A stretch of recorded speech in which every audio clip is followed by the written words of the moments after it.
is a great leader and one of the biggest leaders in the country when it comes to provision of care to the members of the LGBTQ+ community. We take a lot of pride in our work, and we've been there for the community for over 20 years at this point.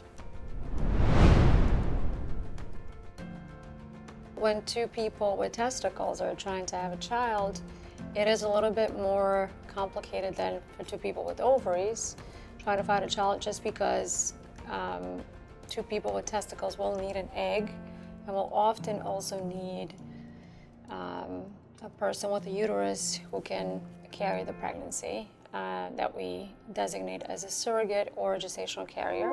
There are many organizations and many paths through which egg donation can be pursued. We work with pretty much any egg donation agency, and we also have our own homegrown intramural program for egg donation at RMA. There are two specific ways of pursuing egg donation. One is through using a frozen egg, and these are eggs that have been previously frozen, meaning donors who are young women in their 20s have been donating these eggs, freezing them, and they can be bought online, just like you're buying donor sperm, for instance.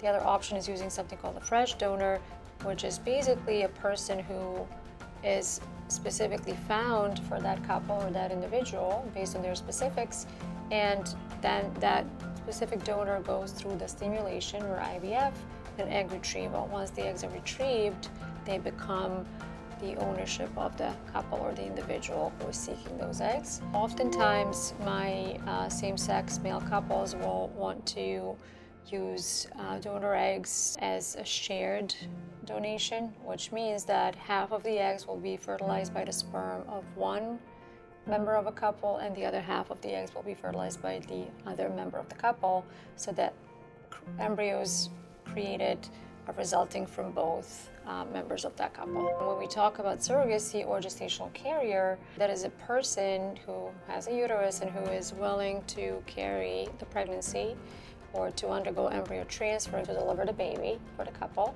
And there are really two main ways of using gestational carrier. One is the altruistic gestational carrier, which is basically a person who is in such relationship with the individual or the couple needing their services that they will do it for them for altruistic reasons. The other type of surrogacy, or compensated surrogacy, that is basically a hired person. Person is found typically through an agency. Surrogates are being screened very thoroughly by most agencies, and they need to meet certain criteria to ensure that once that embryo is transferred into the uterus, they will be able to carry on and have a healthy pregnancy and a healthy delivery.